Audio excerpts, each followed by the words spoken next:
అనగా అనగా అనగనగా మీ మోహనవాణిలో. అనగనగా అనే శీర్షికలో ఈరోజు మరొక మంచి కథను విందాము. ముందుగా మోహనవాణి శ్రోతలకు హృదయపూర్వక ధన్యవాదాలు.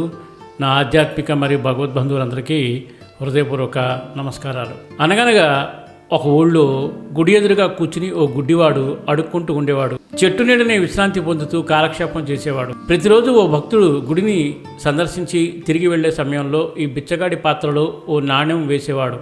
ఆ భక్తుడు నడక చప్పుడు అతడు నాణ్యాన్ని వేసినప్పుడు అయ్యే శబ్దము బిచ్చగాడికి స్పష్టంగా ఎరికే. ఈ భక్తుడికి ఆ భిక్షగాడికి మధ్య ఏదో తెలియని అనుబంధం ఏర్పడింది. బిచ్చగాడు బాగా ముసలివాడైపోయాడు. చివరి క్షణాలు సమీపించాయని అతడికి అనిపించింది. తను అభిమానం పెంచుకున్న ఆ భక్తునితో తన మనసులోని ఆఖరి కోరికను విన్నవించాడు. తను దేహం చాలించిన తర్వాత తను నివాసం ఉన్న స్థలంలోనే ఈ దేహాన్ని సమాధి చేయాలని కోరాడు. ఆ భక్తుడు సరేనన్నాడు. ఆ గడియ రానే వచ్చింది. బిచ్చగాడు తుదిశ్వాస విడిచాడు. భక్తుడు అతడు అడిగిన స్థలంలోనే గొయ్య తవ్వసాగాడు. ఆశ్చర్యం, దాని నుండి నిధి బయటపడింది. వెండి, బంగారు నాణ్యాలు దానిలో ఉన్నాయి. అవన్నీ అతడి సొంతమయ్యాయి. మృతి చెందిన బిచ్చగాడు స్వర్గానికి చేరుకున్నాడు. అక్కడ అతడికి ఈ సంగతి తెలిసింది.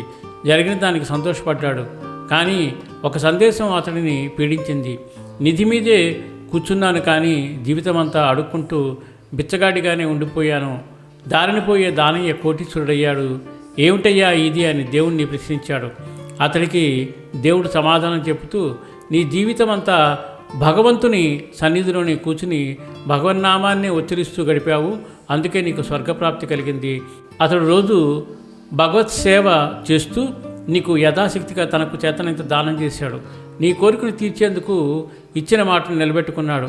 అందుకే అతనికి సిరి సంపదలు లభించాయి అన్నాడు దేవుడు. మానవ సేవయే మాధవ సేవ.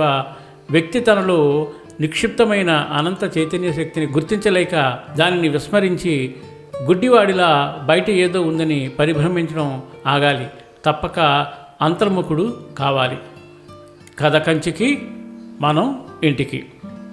ఈ అద్భుతమైన కథ విన్నారు కదా. వెంటనే ఒక కామెంట్ చేసి, లైక్ చేసి 10 మందికి షేర్ చేయండి. సర్వే జనా సుఖినో భవంతు, లోకా సమస్తా సుఖినో భవంతు. ధన్యవాదాలు. స్వస్తి. వినండి